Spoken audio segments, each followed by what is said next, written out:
So hello guys, ಎಲ್ರಿಗೂ ನಮಸ್ತೆ. ವಿಷಯ ಏನಂತ ಅಂದರೆ, ಸೊ ಈ ಕಂಟೆಂಟ್ ಕ್ರಿಯೇಟರ್ಸು ಇವರೆಲ್ಲ ಏನಿದ್ದಾರೆ, ಅಥವಾ ನ್ಯೂ ಬ್ಲಾಗರ್ಸು, ಎಕ್ಸಾಂಪಲ್ ನನ್ನೇ ತಗೊಳ್ಳಿ. ಇವಾಗ ನಾನು ದೇವಸ್ಥಾನದ ಬಗ್ಗೆ ಏನು ದೇವಸ್ಥಾನ ವೈರಲ್ ಆಗಬೇಕು, ಅದನ್ನು ನಾವು ಹೇಗಾದರೂ ಮಾಡಿ ಕಾಪಾಡ್ಕೋಬೇಕು ಅನ್ನೋದ್ರ ಬಗ್ಗೆ ನಾನು ಅವೇರ್ನೆಸ್ ಮೂಡಿಸ್ತಾ ಇದ್ದೀನಿ. ಸೊ ನಾನು ಎವ್ರಿ ಟೈಮ್ ಬಂದರೆ ಶಿವಂದು ಪೋಸ್ಟು ಅಥವಾ ಶಿವನ ಬಗ್ಗೆ ಏನಾದರೂ ನೋಡಿದಾಗ ಅಲ್ಲಿ ವೀಡಿಯೋ ಸ್ಟಾರ್ಟ್ ಆಗಿ ಒಂದು 5 ಅಥವಾ 3 ಸೆಕೆಂಡ್ಸ್ ಆಗಿರಲ್ಲ, ಆಲ್ಮೋಸ್ಟ್ ನನ್ನ ಕೈ ಕಮೆಂಟ್ ಬಾಕ್ಸ್ಗೆ ಹೋಗಿ ಅಥವಾ ಲೈಕ್ ರೀಶೇರ್ಗೆ ಹೋಗಿರುತ್ತೆ. ಬಿಕಾಸ್ ಇದೆಲ್ಲ ಏನಂತ ಅಂದರೆ, ಒಬ್ಬ ವ್ಯಕ್ತಿ ಯಾವುದ್ರ ಮೇಲೆ ತುಂಬ ಫೋಕಸ್ ಮಾಡ್ತಾನೆ. ಸೊ ಆ ಫೋಕಸ್ ಅನ್ನೋದು ಅವ್ನಿಗೆ ಎಷ್ಟು ಇಂಪಾರ್ಟೆಂಟ್ ಆಗುತ್ತೆ ಅಂತಂದರೆ, ನನಗೆ ರೀಸೆಂಟಾಗಿ ಅಂದರೆ ಈ ಥರ ಮಾಡಬೇಕಾದ್ರೆ ನನಗೆ ಅರ್ಥ ಆಯಿತು. ಇವಾಗ ನಾನು ಫೋಕಸ್ ಮಾಡ್ತಾ ಇರೋದು ಬಂದ್ಬಿಟ್ಟು ದೇವಸ್ಥಾನ ಬಗ್ಗೆ. ಸೊ ದೇವಸ್ಥಾನದ ಬಗ್ಗೆ ನಾನು ಅವೇರ್ನೆಸ್ ಮೂಡಿಸ್ತಾ ಇದ್ದೀನಿ ಎಲ್ಲರಿಗೂ. ಏನು ಲೈಕ್ ನೋಡಿ, ಈ ಥರ ಹಿಂಗಿದೆ, ದೇವಸ್ಥಾನಕ್ಕೆ ಬನ್ನಿ, ಉಳಿಸ್ಕೊಳ್ಳೋಣ ದೇವಸ್ಥಾನನ, ಅದು ಹಾಗೆ ಬಿಟ್ಟರೆ ಸ್ಪಾಯ್ಲ್ ಆಗುತ್ತೆ. ಈವನ್ MLA ಇಂದ ಹಿಡಿದು ಆಲ್ಮೋಸ್ಟ್ ದೊಡ್ಡವ್ರ ಹತ್ರ ಎಲ್ಲ ಹೆಲ್ಪ್ ಕೇಳ್ತಾ ಇದ್ದೀನಿ. ಬಟ್ ಆಲ್ಮೋಸ್ಟ್ ಯಾರೂ ರೆಸ್ಪಾಂಡ್ ಮಾಡ್ತಾ ಇಲ್ಲ. ಅದೇ ಒಂದು ಎಕ್ಸಾಂಪಲ್ ಹೇಳ್ತೀನಿ.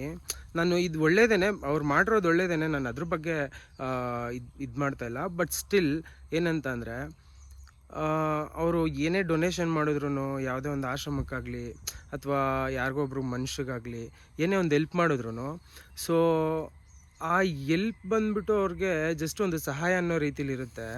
ಸೊ ಅದು ಸಹಾಯವಾಗಿ ಒಬ್ಬರು ಜೀವ ಉಳಿಸುತ್ತೆ, ಸತ್ಯ ಒಪ್ಕೋತೀನಿ. ಸೊ ಅದರಲ್ಲೂ ಕೂಡ ದೇವ್ರನ್ನ ನೋಡ್ಬೋದು.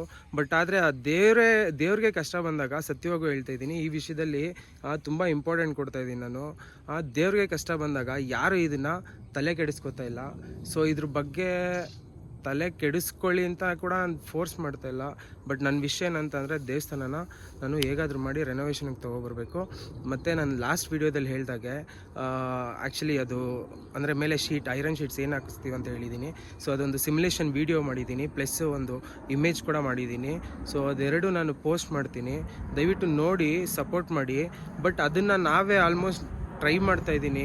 ಬಟ್ ಏನಂತ ಅಂದರೆ, ನಾವೊಂದು ಬಜೆಟ್ ಇಟ್ಕೊಂಡ್ರೆ ಅದು ಬಜೆಟ್ ತುಂಬ ಜಾಸ್ತಿ ಆಗ್ತಾಯಿದೆ. ಇವತ್ತಿನ ಕಾಲದಲ್ಲಿ ರೈತರಿಗೆ ಹೇಗೆ ಬೆಲೆ ಸಿಗ್ತಾ ಇಲ್ಲ, ತರಕಾರಿ ಅನ್ನೋದಕ್ಕೆ ಏಕೆ ಇದಾಗಿದೆ.